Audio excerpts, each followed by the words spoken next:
All right, guys, we are back. Prize Picks Week 2 NFL season. You get a max discount on Travis Kelce. I also want to talk to you about the $1 million winner. All you got to do is pick 7 players that are the first touchdown scorers of the game, and you have a chance to win $1 million. The more that you get right, the better the chance of getting $1 million in your pocket. It's happening every Sunday. Go download Prize Picks. Use code NELK. Football season's back. I know. Football's great already, but it can get even better when you download Prize Picks. Use code NELK. Just a $5 lineup gets you $50 in free entries. Go download Prize Picks. Let's get into the episode. When I was Steiny, this episode was supposed to be a lot different today. I think it's almost a 2-year anniversary since I last sat down with Sneako. 2 years and 2 days, yeah. Oh, really? It was my birthday 2 years ago. You just turned 27. Happy birthday. Yeah, thank you. But we were supposed to do it, me, him, and one of the Bop House girls, and try and redo what we did years ago with Sophia Franklin, who just recently got engaged. Congratulations. Congrats to her. We know Sneako didn't think that was gonna in your cards, but I did not say that. You proved him wrong. So once again, that's Sneako's not true. I never said that. There's a lot of guys that would wife up girls like that. You think? I know. We discussed this a little bit. I think the internet's changed a little bit to that like whole on girls or whatever. Like it's not really hot anymore. The red pill shifted all the way from women feminism, no one cares anymore, and it went completely political. Yeah. That's where all the conversations are happening. And today what happened, well, just now, I mean, an hour ago, Trump announced that Charlie Kirk passed away. And we just want to start with saying rest in peace to him. And R.I.P. Charlie. It was really hard for both of us to see, so we decided to still come together and do this podcast and just talk about us both being two kind of edgy, controversial, whatever you want to say, guys that speak our mind and on the internet, and how we're both kind of seeing something like that. It's just so terrible, and it's just instills fear, I think, in anyone who wants to speak their mind, no matter who you are, whether you're a politician, a podcaster, a YouTuber, or just a normal human being. With even yesterday, Irina was stabbed on a bus. Some poor lady who worked at a pizzeria texts her boyfriend, says, I'll be home soon, and then takes 3 to the neck. For no reason. For no reason. And that was Charlie Kirk's last post. It was talking about, his last tweet was talking about how we need to do something about that. The guy who's girl, he said, I got the white girl. On the neck for no reason. Everybody else in the bus, they all turn a blind eye. So but there's a lot of division right now, and things are heating up. When things politically, that's when a lot of people start to go crazy. So I think it's a crucial time for us to remind ourselves that we're all people. You know, we pray to God that we could stay safe and find some unity. And although we have political differences, or we could disagree with people and have conversations, I disagreed so much with Charlie Kirk, rest his soul. I didn't agree with a lot of what he said. Some of the stuff I think was good and valuable. But regardless, like anybody who's celebrating his death is in the wrong. You know, you should be able to disagree with people and have conversations. Charlie Kirk, what he did was just talk to people in a respectful manner. He did. And disagree with them in a healthy way. He was having open dialogue. I watched a lot of his clips over the years, and I always did notice he always gave everybody, he was always respectful to anyone. No one was ever forced to go on the mic. It was obviously up to you to do so, and if you did, he gave you an opportunity to respond and speak your mind, which I think is important, and like that's what makes America so special, is that you're able to do that. So for him to be at a college campus and for something like this to happen, I'm assuming you saw the actual video. Absolutely. It's horrific, and it's like so hard to watch, and the guy has a wife and 2 daughters at home, young kids, and prayers for them. They're now left behind without a father. I mean, the unfortunate thing is the fact that it happened at his event like that, where he's having open dialogue with people.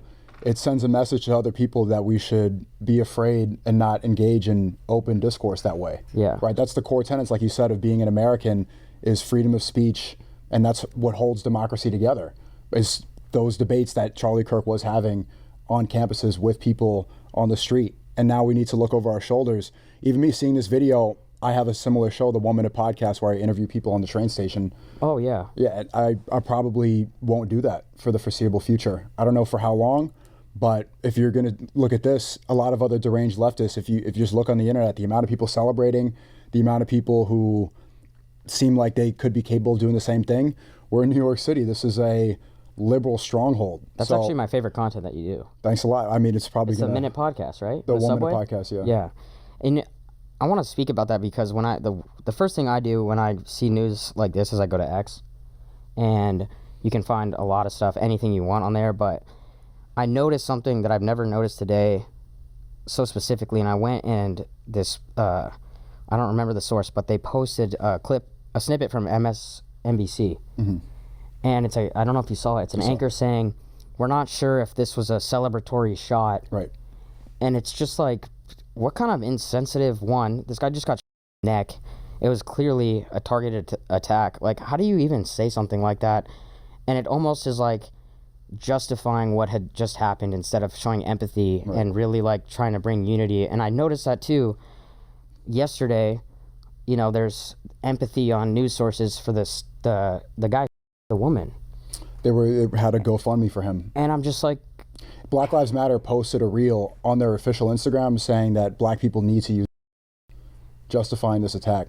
So the leftists right now, what we're seeing is how deranged that political ideology really is. You brought up the MSNBC instance. I also saw, before it even was pronounced that Charlie Kirk passed away, while he was still in critical condition, Hasanabi went on stream and didn't say, like, it just kind of, he's been almost advocating for several weeks, months, and years. Yeah, just yesterday he said something about Nick Fuentes insinuating that he wanted something violent to happen to him. He said that about senators, and I saw Destiny just now on his stream. He was making a joke saying that TPUSA should sell shirts saying "I survived TPUSA" before he was even. See, this is the kind of stuff that, like, this is what pisses people off and actually is segregating us as a country more and more. So, and these are guys that are in the same situations as us, that instead of trying to bring unity or try and use their platform to, there's nothing, it doesn't matter what you believe in, and it doesn't matter what Charlie believed in. What happened today was absolutely inexcusable, and it goes against everything that this country was founded. There's no reason to not have empathy and just preach positivity. And even if your audience may not believe in it, like, I think you gotta just put that aside. And I think people get so lost in their beliefs, their audiences, like you were talking about Hassan. I actually saw a snippet of you kind of comparing him and I think it was Nick, and like the similarities, that they're actually a lot of times speaking the same thing, but when it comes to this stuff, all that's got to be put aside, and we can all agree that nothing like this should ever happen. So I don't know why it's so hard to just say that. Because there's a lot of people on the left now that believe that violence is the answer, that there needs to be destruction. I think the far right thinks that there needs to be a political revolution and they need to have new people in charge and things need reform. But a lot of people on the far left believe, not only from the far left Black Lives Matter people, but the last 7 school were all trans people, 7 in a row. These people, when they're taking this type of medication, when they're told that they need to dismantle white supremacy, when we tell black people that they're constantly victims, and Black Lives Matter endorses it and says that like they need to, not all protests should be peaceful, then they feel justified to be violent, right? That reason that the man attacked the Ukrainian girl on the train is because he's been told so many times that it's okay. Not only is it okay to be a criminal because gang violence is promoted, but that white supremacy is an issue. He doesn't see that girl as a human. Right. People are more divided than they've ever been with this new political climate. A lot of it has to do, I think, the Israel-Palestine issue. People are all crazy about that, but I think now is an important moment before it continues to get crazier. We need to reflect and see where we're all at. All right, guys, this episode is sponsored by Roe. Roe Sparks are a 2-in-1 prescription treatment for guys who need a secret weapon. It's a new wave. They hit the bloodstream faster because they dissolve right under your tongue. No more waiting to perform after Roe Sparks dissolves. They work in 15 minutes on average, right after it dissolves. They give you a boost, let you last longer, give you bigger and longer erections. And Sparks stays active in your system for up to 36 hours. If my math is correct, that is a day and a half of as many rounds as you can go. The best part is it's 100% online. There's no awkward conversation with in-person providers. You don't have to go in there and see somebody you know. If approved, treatment ships directly to their door. If prescribed, new sexual health patients get $15 off your first order of Roe Sparks on a reoccurring plan. Connect with the provider at ro.co/Steiny to find out if prescription row sparks are right for you. That's ro.co/Steiny for $15 off your first order. Barry Bonds, Mark McGuire, Ken Asher's good, but some of the greatest, you gotta do what you gotta do. Go check out Rosparks, see if you qualify. Compounded drugs are permitted to be prescribed under federal law, but are not FDA approved and do not undergo FDA safety. Effectiveness or manufacturing review for safety information, go to ro.safetyinfo. Go check out Rosparks today.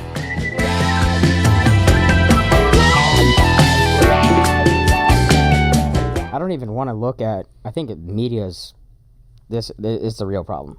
Like, and there's no silver lining, and it's just dividing us even more and more. And so I've actually stopped like trying to pay attention to any of this stuff, and I really just try and look for the facts and nothing that seems to be leaning one type of way, because they just push, like what you just said, onto certain people. And what happened yesterday, it makes no sense. I mean, this guy, he'd been arrested I think 14 times. Yeah, he was We're talking about a woman criminal. He should have been in jail forever. Why was he out? Why was he released? Clearly, he's not safe, right? If you have that kind of rap sheet. But what I'm saying is, like, you have a poor girl in America who's working a job at a pizzeria, like jobs that you talk about people don't necessarily want to do. Like, she's there coming home from work on public transportation and she can't be safe. And it's just like, it just made me think about like my family, and like imagine, like, I don't know if you have sisters, or you definitely have some sort of women in your family, but like imagine that was one of your family members. Like, how can you even continue to live after seeing something like that? So I don't know what the future holds, and I don't think many people do, but I've just noticed like the media is making it very tough for people to come together, and I don't know what the answer is to it, and I hope that more and more creators can kind of wake up to that instead of... I mean, I see it within my own community. The reason I rebranded 3 years ago and named my community Love Speech, because during that rise of the Red Pill Manosphere movement, a lot of people started to become, really angry. And sometimes it was satirical, but then it can go off the deep end. And I started having, arguments with some of my community members because they were saying, like, oh, we hate gays. I'm like, no. Like, there's no point in investing energy into that. I think it's just love everybody. You want to guide people to the better versions of themselves. If you disagree with their ideology or their lifestyle, hating them, it's going to make it a more divisive and worse place. Mm-hmm. So it's better to spread out. Like, that's why I never laugh about people's deaths. I would never celebrate something like that. I don't think you should joke about death in this way. And spreading hate, what does it do? It doesn't evolve the world in a positive direction. It just makes it a more divisive place. So I've been trying to reinforce that every stream. Whenever people try to say, oh, you're spreading hateful ideology, I'm like, well, no, I'm saying love speech, saying love everyone nonstop.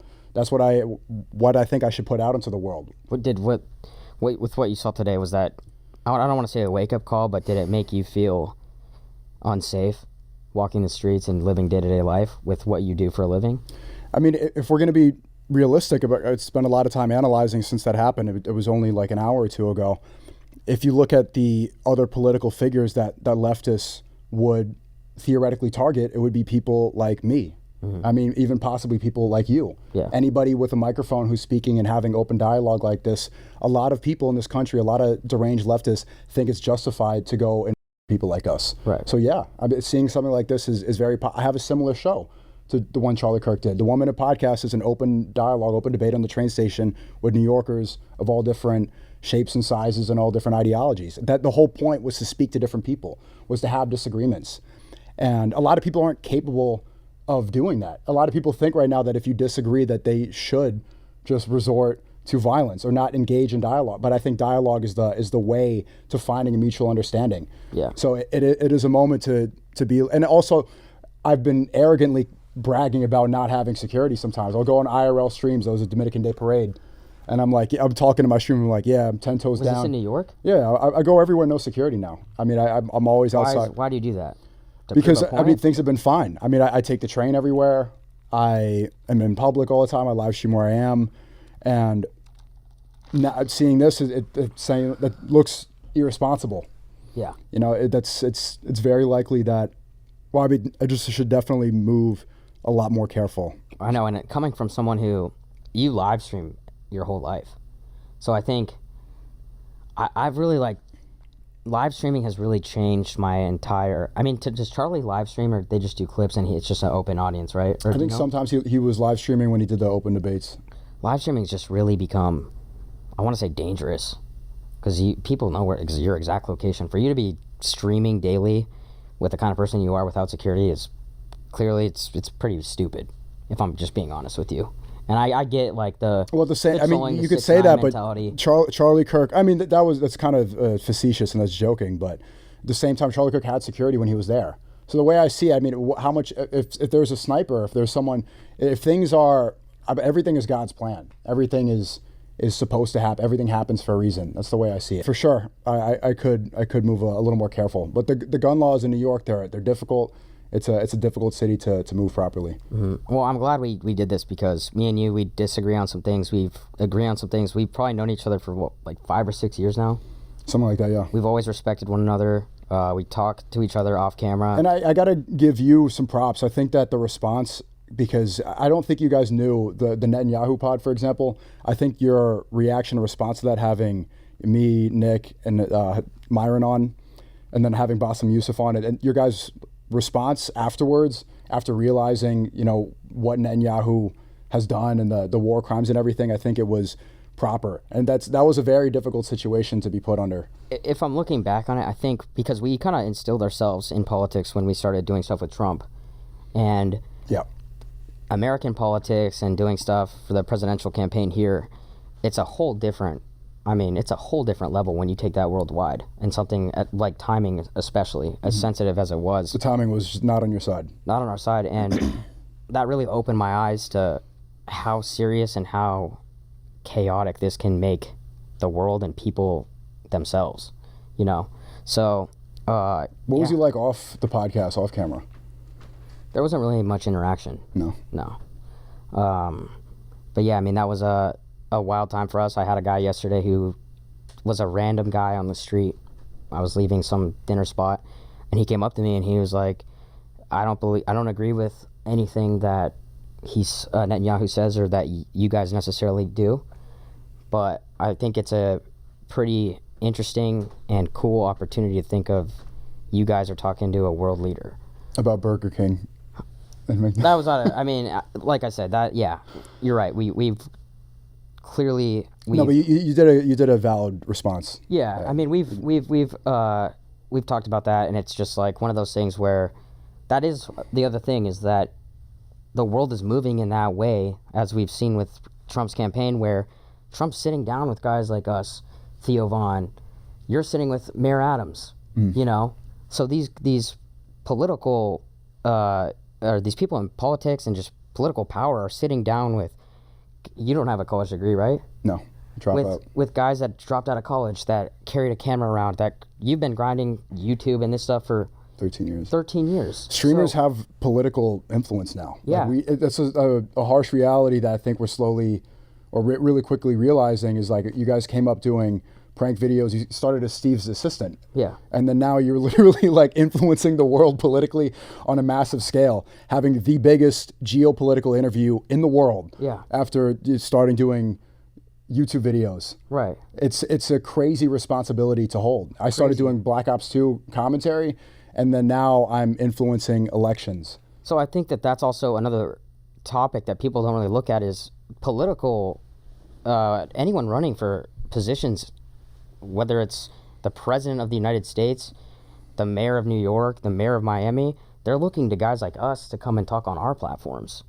It's not like the old school way of, I'm going to go to Fox News or I'm going to go on there. They're trying to come on to podcasts and live streams. Yep. So they're now talking to people who aren't the Tucker Carlsons, aren't, Well, Tucker Carlson now, at least. Sure. Well, yeah. But what I'm saying is, like, they're not talking to the guys who've been in politics for 10 years. Traditional media, no, it's us. And which is, you got to think about the responsibility. When you hold that platform and you walk around with that microphone, we have to be extremely careful and make sure that we all put out the right. So when you see people, making jokes about death or Charlie or this stuff, this is not just a joke at this point. We are able to influence the cultural zeitgeist and the minds of people more than anybody else. Right. So we need to, it's not just content creation anymore. We have the responsibility to put out the best message we possibly can. I know. Who would have thought 10 years ago, too, that these people would sit down and talk to us? If you would have told that to me or you 10 years ago, we would have said, get the fuck out of here. You know what I mean? Even like 4 years ago, I would have thought 4 years ago, 2 years ago. Yeah. So it's really insane how much the entire game has changed. Yesterday, was it yesterday you were at the Mom Donnie's? It was 4 days ago, the Mom Donnie event? Like 3 or 4 days ago? Something like that. With Bernie Sanders, he was promoting a book and Mom Donnie was speaking. Okay, and where was that held? That was in Brooklyn, in Flatbush. I can't remember the college. Okay. Yeah. And walk me through, like, you were streaming, I was vlogging there. I wasn't streaming there. There were other people streaming outside. And you were outside the event? I went into the event. We had tickets. I had my hat kind of low, like Leonardo DiCaprio. And some people recognized me. Some of the security people were like receptive. And then I sat down, and pretty quickly the security said, like, you have to go. Did you have permission to film that? I mean, everybody was filming. Everybody has a phone. Like, yeah, that's true. So everyone's phone was out anyway. And we weren't even, we had the small vlog camera. It's not like we were doing anything abnormal. And what do you, like, what's your initial, because you support him, or you did at least 4 days ago. So, I mean, I support him for not taking the pro-Israel stance. So when Mamdani was on the debate stage and they asked him, like, how would you go to Tel Aviv? Everyone said, yes, I'll go to Tel Aviv. Yes, I'll go to Tel Aviv. I'd kiss the wall. I'd do all this. And Mamdani was the only one who said, no, I'm going to stay in New York City, which I think is the most patriotic America First answer. That alone, and I want to see more American politicians hold that stance and not have undying allegiance. Do I agree with a lot of his other policies? No. A lot of things I completely disagree with, and I've been vocal about that. But I think that sets a good precedent for future politicians to not hold allegiance to foreign nations. That's what Trump was about, America First. Right. So America First is staying here. See, I respect you have an opinion to that. We can openly talk about it. I will say that him aligning with Bernie Sanders, I've never been a fan of Bernie Sanders. I don't believe in this socialist America at all. Bernie Sanders, I mean, same thing. I don't agree with that too. You're an but entrepreneur. Yeah. You've grinded for 15 years, and it's almost like they want to kind of take away that ability to believe in yourself, build your own brand, make your own money. I don't think they want to take that away. I think that they kind of kill that. For me, maybe that's not exactly what they believe in, but that mentality kind of takes away of like, okay, if you make $1 million a year, you're going to get taxed X amount, right? Like Bernie Sanders has 3 houses. I think he's got a few $1 million. That's in the 1%. Mm-hmm. You know, he talks about how he makes $175K a year or whatever it is, but he's a Jew. You should support him. Self-loathing Jew. You think he's a self-loathing Jew? I think so. Why? I just feel like he is. Because he's anti-Israel, anti-Netanyahu? I think he's just an old grumpy man. I like the fact that he calls out Israel and all the money we spend over there. And at least they're addressing the wealth gap problem. I understand like that. So tell me about that. What is your take on that? Look, 90% of Gen Z, it's very unlikely that we are going to be able to buy homes. Mm-hmm. It's more unlikely than previous generations. The average debt for somebody in Gen Z is $91,000. From student loans? From student loans, from across the board. Across the board, the majority is student loans. That's an incredible average. If the average salary is something like $47,000 a year, you have interest on that. The likelihood that they're going to be homeowners is lower than it's ever been. The likelihood that they're going to be married is lower than it's ever been. And the age that they could possibly get married, like the average Gen X and Boomer, they were homeowners and married by the time they were 30. That's not the case. That's a pipe dream for Gen Z. For sure. So the wealth gap is getting larger and larger and larger, and nobody's really addressing that problem. So you can understand why people gravitate towards somebody who addresses the wealth gap issue. A lot of people are looking at their future right now, the amount of debt that they have, the opportunities that are in front of them. Unemployment is at an all-time high since 2021, since peak pandemic. Mm-hmm. There's less jobs. AI, that's a glaring reality that we're all facing. A lot of graphic designers are going to be able to go, truck drivers. AI is going to replace a lot of people. Right. So let me ask you where do we go from here? Because I've seen Mom Donnie's policies, and like I've seen what he's trying to do to lower the New York rent rates are so high right now. Yeah, he says freeze the rent. It's getting ridiculously high. It is getting ridiculously high. So I there are some stuff that I do see that I agree with him, and stuff on healthcare and taxing. I think he wants to tax the billionaires to pay for healthcare for Americans. Is that right? Do you agree with that? That sounds like that makes sense to me. I think that there's some of that makes sense, but I think that also, like you said, like these Gen Z that are in 91K of debt, right? Mm-hmm. pushing them into this corporate America, go grind this 40K job. This is how, like, you're going to be successful with this socialist mentality is actually going to hurt people that could make a lot more money, be happier in life, have their freedom if they don't go that route. And I don't want to push away from, dude, the American dream is to do what we are doing. We're grateful enough. But the reality is 99.999% of people won't. You're right. And you're right by that, but I don't think you should ever kill somebody's dream or mentality. That the dream should stay alive. They could go and try and do that. The dream, I mean, it should still be, but we have to face the reality that that's not going to happen for most people. So where's it going to go from here? If people are continuing to take on debt, if they're not going to be able to own homes, like even the real estate economy is owned by a lot of specific groups. Like they're the ones who raise the rent all the time. They're taking all of our rent money. Yeah, I mean, the price gouging with the landlords and stuff, I've seen that. It's incredible. They did it in L.A. There's too many monopolies after here. the fucking... Fires? Oh, my God. It was happened? Ridiculous. They just... I mean, all these people had to move out of their houses, and so they need places to go, and landlords are completely taking advantage of the rent prices. Like, you want to move in here? Okay, great. Well, rent used to be $20K, now it's $50K. You know, like supply and demand, like, which it's just not... When people lose their homes, it was just ridiculous, and it was something that I saw directly because I live in LA. But yeah, man, I don't know. I just I saw that. I saw he got kicked out, and I just wanted to see if that shifted your feeling at all. And I know it's tough with what we do, and like, of course, there's some times where, like we've seen, live streaming and stuff like that can be unsafe, and maybe they knew who you were. No, of course they did. I mean, because they saw after I did the stream with Eric Adams, we had a great conversation. I thought he was a great guy. I got along with him. I didn't actually see that. You should see some of the stuff. Like he said, he wanted to open up a 24-hour zone in New York, and he wanted to bring 11 into New York. 11 in Miami. Yeah, he wanted to bring that. He's a cool guy, and I like him. I respect him, and we had a great convo. You're a big 11 guy. I'm not a big 11 guy. Once upon a time. Way back. Okay. Way back. And the next day, New York Post, New York Times, all the New York publications, they gave Eric Adams a major headache, which. Maybe I shouldn't talk about that to not signal to other people, but that's the reality. How did you get that sit down?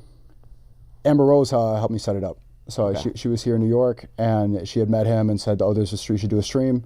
I don't think he knew much about me, and I think if he did, he probably would not have done it if he knew what the media was going to say afterwards. So Mamdani right now, if he's getting slandered so much by the ADL, he's criticizing Netanyahu. They're trying to say like he hates Jews. They don't want more headaches. And that's what happens when you're critical of Israel. They try to slander you and completely discredit you. Does that concern you at all? That, like, I think that might be a problem in the future. What? Is that a lot of these politicians will sit down with anyone who has a big platform.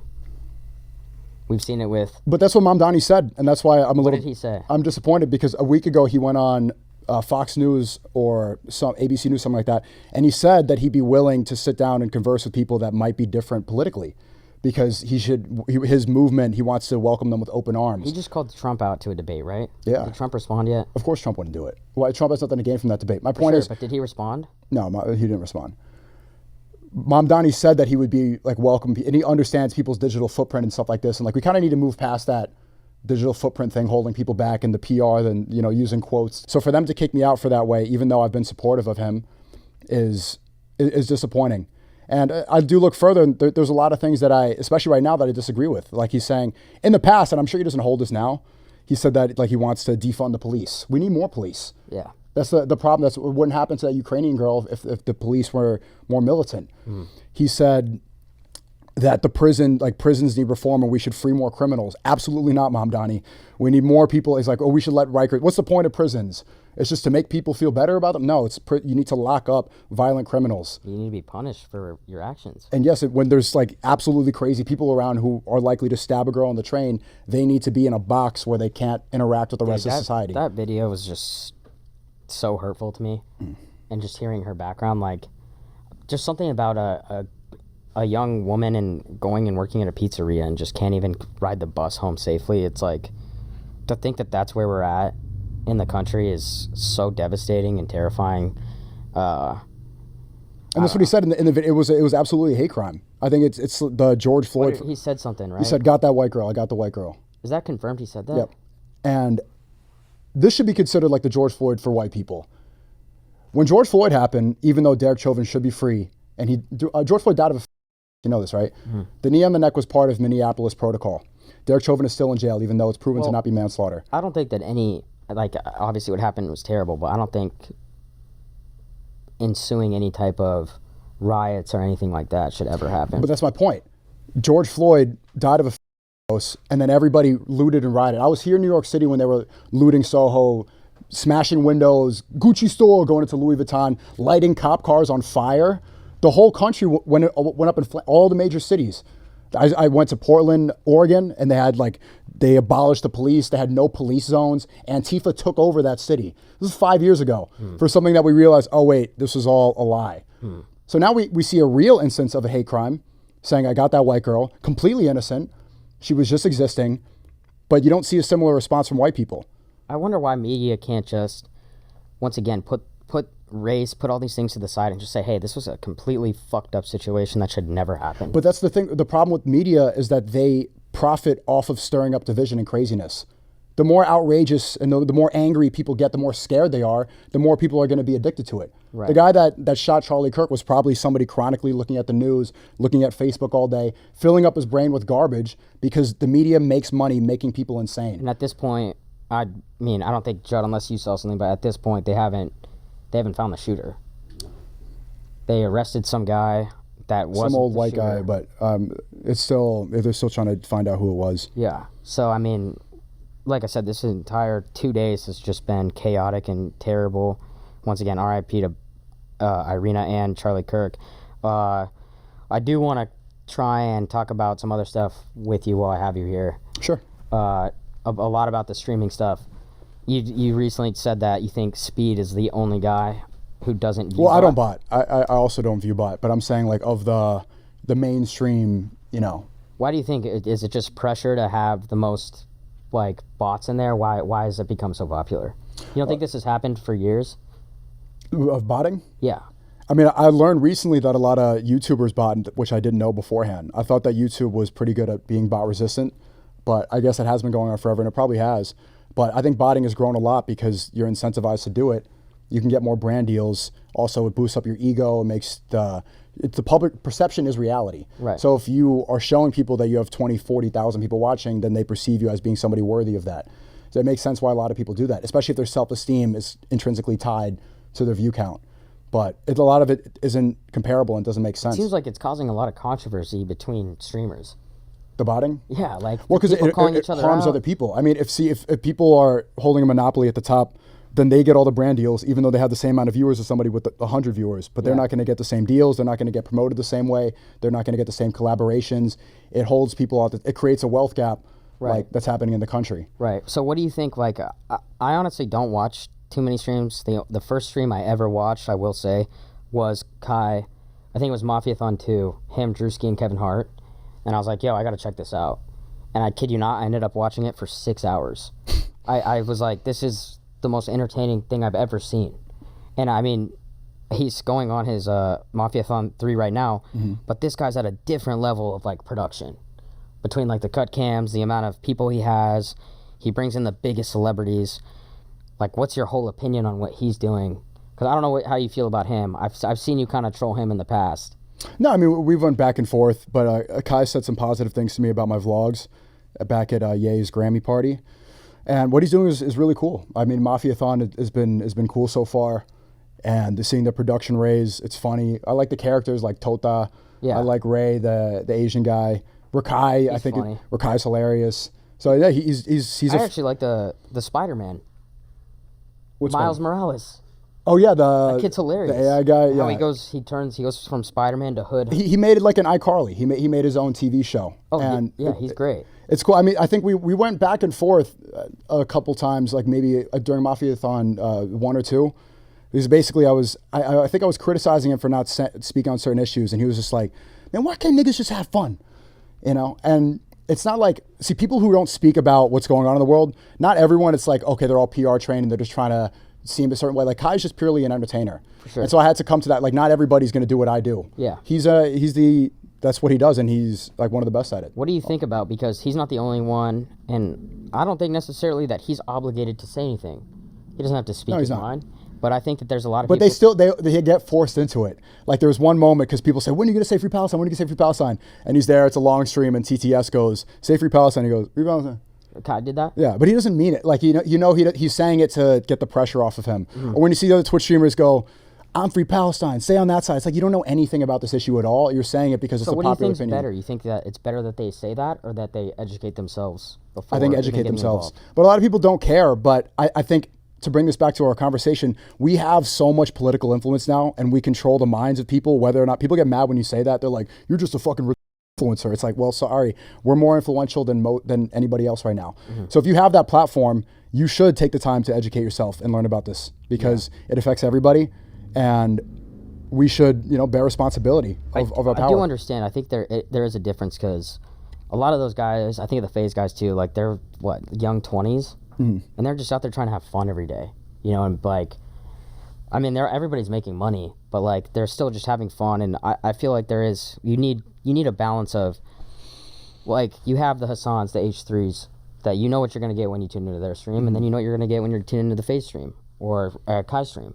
One of them's going to be very opinionated and political, and then one's going to just be, hey, fun, let me laugh, and let me enjoy life. And honestly, I prefer the latter, because like... Just the fun part?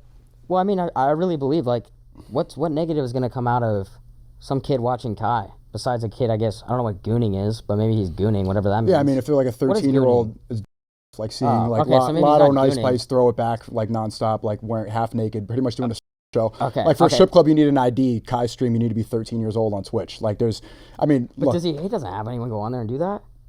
Yeah, Lotto and Ice Spice are throwing. Are they twerking? Yeah, a lot. Well, they do that in their music videos, don't they? I mean, I'm not saying it's normalized now that this is what it is, but that could be a downside. So if you're going to put that out there, like maybe spend some time to learn some of this stuff. Mm-hmm. And I understand just wanting to have fun and everything, but then you can get to the point where you're 30 years old and that you're sitting next to Netanyahu and you're like, oh fuck, I'm unprepared. Oh fuck, like I just wanted to crush Happy Dads and put an upper decky and do some nose beers, and now Netanyahu's here and I'm promoting war crimes. So I think it's valuable, especially knowing where this is going to go. It's valuable to learn, to take some time to learn about the world. Yeah, I agree with you. I think a lot of you really gotta. No one's ever going to convince you otherwise. Something I learned is that the only way you're ever going to know what's going on or what you really believe in is if you go and do your own research. Like, people are always going to try and tell you one thing. Both sides of every conflict or whatever's going on are going to be so on the other side of the spectrum that the only way you're going to learn is if you take the time to go and do your own research. And I think that's, if you don't want to do that, so be it. But if you really want to figure out what you believe in, that's the only way to do it these days. Because if you do go on, like I'll go on X all the time, and you see so many things, and I'll see even stuff that's like said about me, and I'm like, none of this is true. But to someone who doesn't know me, they're gonna believe it right away. Same with you probably, right? Yep. So there's something posted about Sneako, and it's like some kid sees that and immediately just assumes it's true, and a lot of the time that's not the case. Yep. So I think that hurts a lot of people, and it really is a bad thing. So people got to just take it upon themselves to really want to learn and like get educated. And like I said, if you don't want to take that route, then just don't speak on it, and then there's no issues. Yeah, I mean, there's no problem with like admitting that you don't know is a powerful statement that a lot of people are afraid to talk about. I'll tell you, like, even they don't want to say they're ignorant, but even there's people out there that don't even want me to talk to you. Other people that there's a lot of people that don't want me to talk to you. For sure, but we've been friends with each other. We've known each other for so many years, and even though we do believe in different things, like at the end of the day, we're both human beings. We're both Americans, and we can sit down and have a healthy conversation. And we need more of that right now. I agree. A lot of people find it extremely difficult to speak to people that they disagree with. But I mean, like even off the podcast, I made a joke, like, or no, you were texting me like about where's your address. You're like, Mossad's gonna come now, and we're like at a restaurant right before this, and you're like, hey, there's a synagogue right here if you want to go.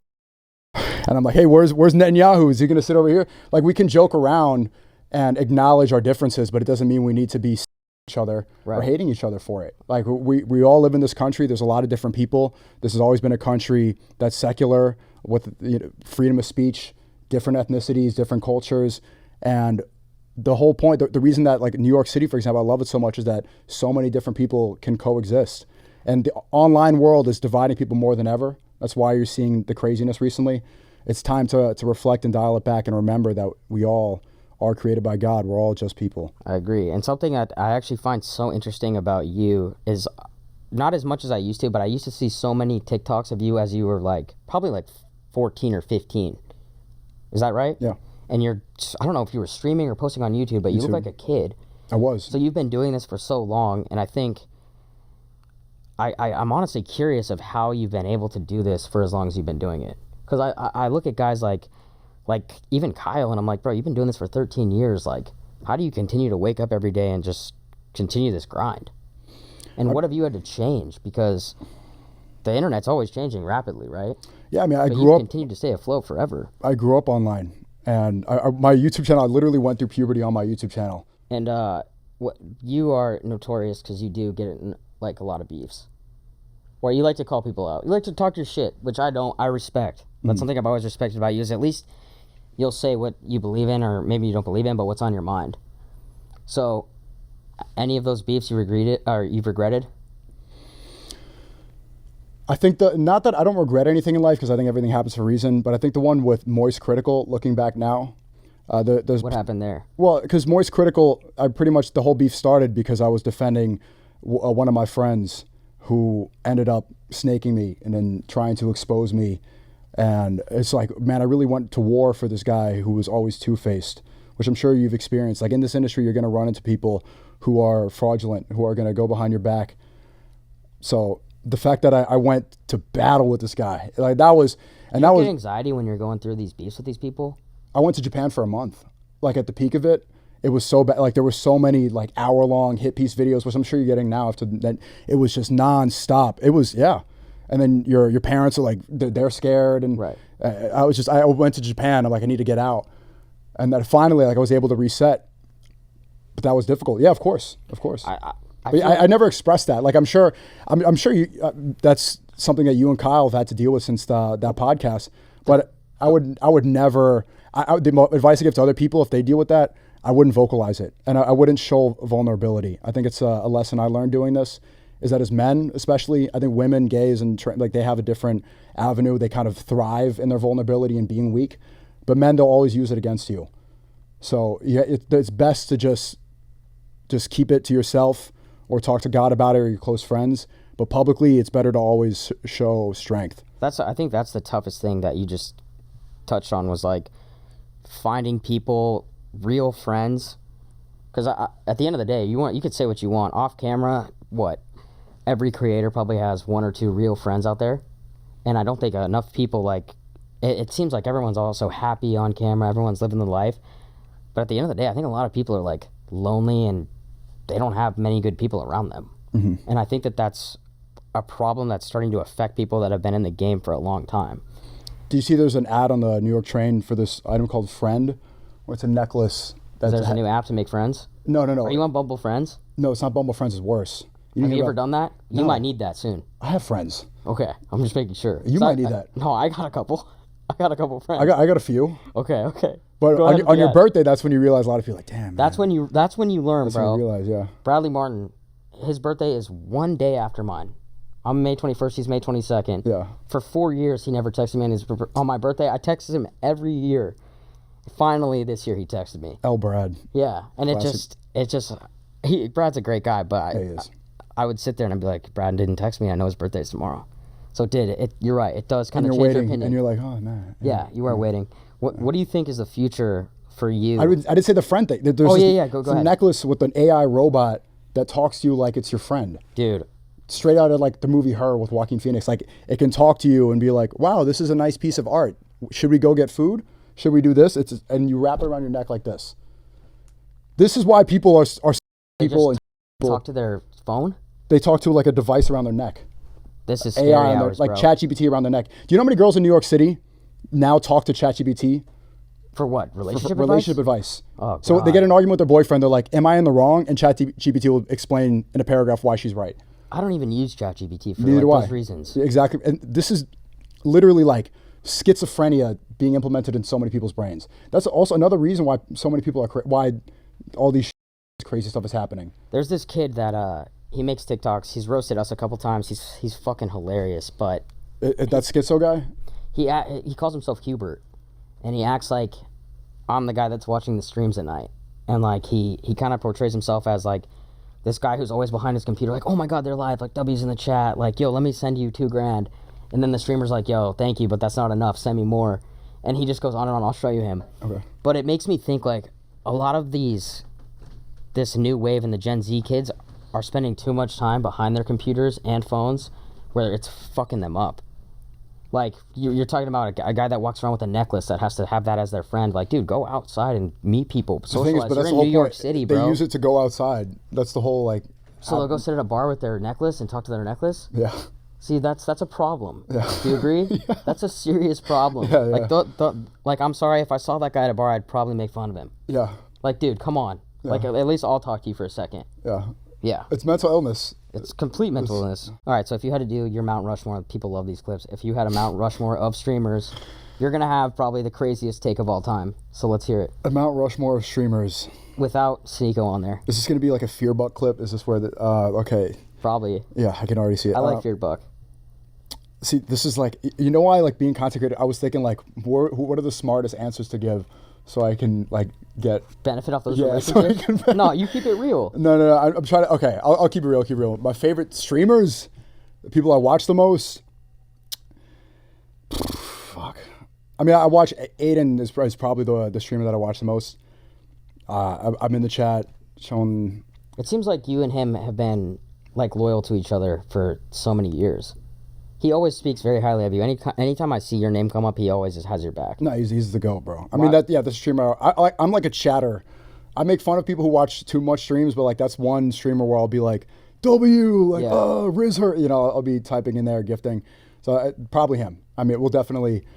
And then number 2, Myron Gaines. Myron Gaines for sure. I'm going to put me. You don't put Speed and Kai in there? Of people, I mean, no. No. How do you not put Speed in there? That guy's changed the game completely. Yeah, he's good, but it's just not really my sense of humor. And there's got to be one more, bro. Who is it? Me, Myron, Aiden, Neon. Neon. If I forgot anybody, I'm sorry. Which recently you've said you want to see the old Neon. I don't like how you miss the old Kanye. I don't miss the old Ye. I love the new Ye, bro. Of course you do. I love the new Ye. Why don't you So this is actually something we should talk about, because you talk about how Neon has changed. He used to be this guy that would say crazy things, we'll say, quote, disrespectful to people. Back in the day, there's no denying that. It's been a thing for a while. And you say you miss that about him? No, I think I miss before it was all PR trained. It's not really being disrespectful. It's that I watch him now and you could tell that it's like, it's a lot of networking. Like, oh, come on, let me get your number. We got to do something. We got to do this. It's always trying to get the next thing. You don't think that that's part of kind of playing the game if you want to become, because I think Neon's told me, he's probably told you this, like, he used to call me and say, yo, what do you think about me going to Twitch? And I'd tell him, dude, I think you're crushing on Kick. I told him too. You're crushing on Kick. Why would you change what's working? Because he wanted to become, like, that's where you could transcend and be number one. He wants to be the biggest guy or whatever, so you can't really hate on that. But why do you look at that as a negative? If he's gonna kind of play, you gotta. I don't think of it as rules, right? Here's the thing, I don't think it's a negative, but it's just that's not my philosophy with content. So my philosophy is not like I want to be the biggest streamer, because what does that mean? Well, you're the most famous. Why is that a metric of success? He used to say that to me, and I was saying, bro, I feel like you're already one of the biggest streamers. Like, what are you talking about? Right, he wants to be number one. I never approached it. That's why I've always disagreed with that mentality ever since I worked with Mr. Beast. He's like, I want to be number one YouTuber. I'm like, I just want to use YouTube. YouTube was a means to an end. I want to make cool YouTube videos to find the people that fuck with me. I don't want to appease the algorithm. I want the algorithm to appease me. Mm-hmm. Mr. Beast's like, okay, make this clickbait, make it this length, so that the algorithm will promote you. How many years did you work for him? I know you've talked about this a bunch, but I don't know. And not that, a couple weeks or months back in like 2018. A couple weeks? Yeah. You got fired? Yeah. What'd you get fired for? Well, then I got rehired and that just didn't work. Like, it wasn't. What was your role with him? I was a creative. I was in the content. I would say creative director. I mean, you're talking about a guy who wants to play by the rules, bro. He's the number one guy. And that's just what I disagreed with. It wasn't my type of content, because it was structured. The video was structured around what's going to go viral. What's going to make me number one? Mm-hmm. You understand? Like, my philosophy is like, I want to express myself. Social media is an extension and a way to express yourself. So that's all I'm saying. Like, I don't believe in that philosophy. I'm not saying it's wrong, but to approach content creation, why I think it's different than music, is because content creation, it's real. It's what's happening. And so trying to be number one, I think it leads you down. My view is that it's fraud. You have to be fraudulent to get there. So what do you think of his recent collaborations with like XQC and Aiden? That was good. That's probably something he wouldn't do maybe a couple, 2-3 years ago. Yeah, I mean, streaming is blowing up, so he wants to get into there. And the water thing is good. I donated to that. I'm happy to see clean water is objectively good. Of course. I was just curious if you thought anything about that, because... What, because that was not brand friendly or something? Yeah, well, it's not what we've known Mr. Beast to do. Charity? No, I feel like going and collabing with more, quote, edgier creators. We're reaching a point now where almost everybody can be considered an edgy creator. Yeah, that's true. Who has a clean record on social media? Yeah, that's true. Who has like a no stains at all that you can't write about in New York Post and New York Times? There's like 2 people. Right. Mr. Beast and Kai, that's it maybe? Yeah. Even Kai, you could kind of, like, even Mr. Beast, you could still kind of, there's some, I don't want to bring it up now, but other than that, like, nobody has a clean record. If you want to write dirt and say somebody, oh, you did this, you should be canceled, you can cancel anybody. I think we reached a point where, like, man. It is what it is. Digital footprint, obsessing over it, it's a waste of time. I just want to have conversations. Yeah. So what do you think the future is? Because you talked about how, I think of Neon and I think of the clipping's everything right now. Mm-hmm. But I think that the quality of content, it's not what it used to be in terms of like now the short form being so popular, people are kind of just chasing on that viral moment. So you could stream for 8 hours, but if you get that one viral clip and like, let's say the 8-hour stream wasn't that great, but you got that one big clip. It's a success. It's a success. I was talking about that with Banks for a long time last night. And we were talking about how like the peak of culture and art and media, well, recent times are probably 2016. When The Life of Pablo was out, people had the Off-White tees, Antisocial Social Club. That was the hottest days of YouTube. Yeah, YouTube was on fire, and then the adpocalypse happened. Since then, it was a slow shift, not only algorithm focused, but clipping focused. And Banks had a really good take where there used to be memes. Remember when a meme would change culture, like Gangnam Style, when everybody knew it and it just became part of everyday lingo? Now everything is for you. I didn't think about it that way. I thought like, oh, things go viral and everyone sees it. No, they go viral for you. Every algorithm is curated specifically for the person who's on it because you got to make sure that they're going to like it. Universal media, things that change culture that way, does not exist anymore. Because if your algorithm doesn't think you're going to like it, you're never going to see it. That's why he was saying, he told me on the phone, there's some kids that think that Netspend, for example, is the biggest artist in the world because they see him 20 times a day. I was at my house the other day. The reality is like most people don't know. I swear to God. Yeah, most people don't. But there's his fans think that he's the biggest fucking rapper alive. I've never heard one of his songs, but he was at the crib. I was actually with Banks. I was like, oh, yeah? Who's your boy? And he said Netspend. It was just a random thing. But yeah, no, That's probably why he brought it up. But yeah, that's an example of how what you see becomes your reality. The same way like your political opinions and what you think about people, that becomes the truth based off of what you see. Universal media is less common. It's all curated. Like my ex or our ex are probably similar, but if you look at someone on the train scrolling on X, I'm like, who the fuck are these accounts? Right. I've never seen any of these, and I'm on X like every day. You're obviously so passionate about everything, every topic. Like I said, 2 days ago, you absolutely roasted who could have been a future wife of mine, recently engaged, Sophia Franklin. Sorry about that. Well, for her, well, congrats to her. Can you congratulate her? I just did twice. By the way, off camera, after that, Sneako was like, yo, she's kind of bad. Do you think she likes me? You said something along those lines. I don't know if I said that. Something similar. That sounds like your lingo. I would not say, did she like me? No, okay. No, but I was like, yeah, she's kind of hot. Maybe it was more like, is she down? Something along those lines. It was my birthday. I was having a good. Yeah, you're having a good time. But anyway, what about the future for you with you're straight, right? What type of question was that? No, I just like you're looking for females. Would you ask Netanyahu that question? Okay. Anyway, you're looking for females? Are you looking for women? The thing is, I know where this question's going. No, but I am curious. I would give you the answer. I'm 27 now, and I'll say like if when I get married, if I am, maybe I am already. If I have like she's never going to be seen on social media. Yeah. You guys people aren't going to know about it. I think it's the best thing to hide it. Have you noticed any of like your takes or anything you've put on the internet has had a negative impact on dating? Yes. No. Really? No. Wow. You know, it's funny. I saw this girl recently that I used to date in college. It's like 8 years later, I saw her again. She finally let you hit now that you got money? No, I used to get more. Like I used to get when I was broke, like back in college. Oh, okay. First off, so I told her I used to date her in college 8 years ago. Okay. And I saw her again. Yeah. And she was like, oh, I saw this stuff. Are you like a misogynist? And she didn't really like care. She asked it, but it didn't hold her back. Like it wasn't. Was this a girl that you saw on the street? You know what's crazy? I saw 5. No, that's all happened a lot recently. There was like 5 of those instances in I've 2 seen days. people walking by you and chirp you, and then you go and confront them. Yes. And this was That wasn't an ex. That situation? was just some random frumpy Australian girl. And then you went and you talked to her, and then She said fuck you, and I'm like, why? And she said, you spread hateful content. I'm like, what did I say? And she didn't know. Mm-hmm. So she believed bad things. But so to answer your other question, no, the stuff I say doesn't hurt my relationships. When you see a random person like that and their immediate just thought of you as this guy's but they don't know anything about you, does that bother you at all? No, it's when they say stuff like that. It's like, this is not how you talk to people. You understand? Like we disagree about a lot of things, but we're here having a conversation. If you disagree, don't be like, fuck you. Like, why? You know, like this is no way to speak to a human. Right. You know, I never spoke to you this way. You don't know who I am. So you're going to talk to me this way? I never said anything about you. Mm-hmm. But no, I mean, I don't want to act like that's the majority. 99.9% of the interactions I have are all positive. They're all like very nice. People ask for pictures. They're all cool. That's why I feel so comfortable going everywhere, no security, riding the train.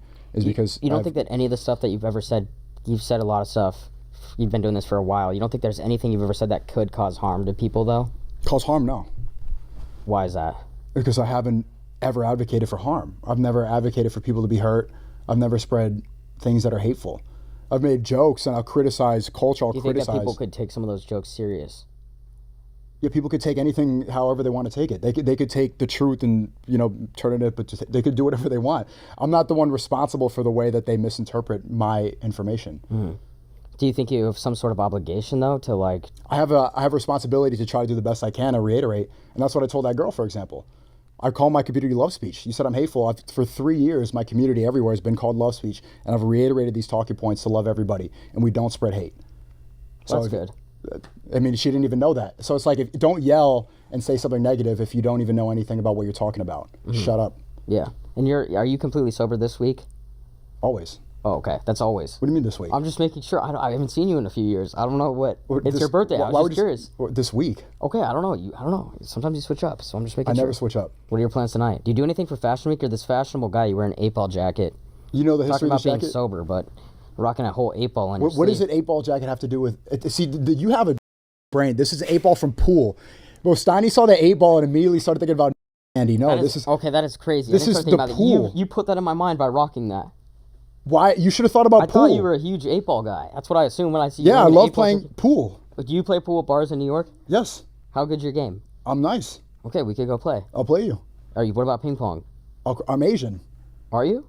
Half. You claim every single fucking religion. I am. You claim one religion. One religion. Every race out there. I don't know what you are. I'm everything and nothing at the same time. Okay, I respect that. All right. Well, like I said, I appreciate you coming on. Thanks for having me. The past 2 days have been completely chaotic, and I want to just reiterate, like, it's important when you have two people who might not agree with everything that we do or say on the internet, but we can always come together and try and have a healthy conversation. So hopefully we can see more people do that, and, you know, hopefully we have more creators just have empathy for everyone that's going through something right now. And we both know this, and it's preached all the time, but everyone's always going through something that you don't know about. So let's just have more awareness and, I guess, try and be better people.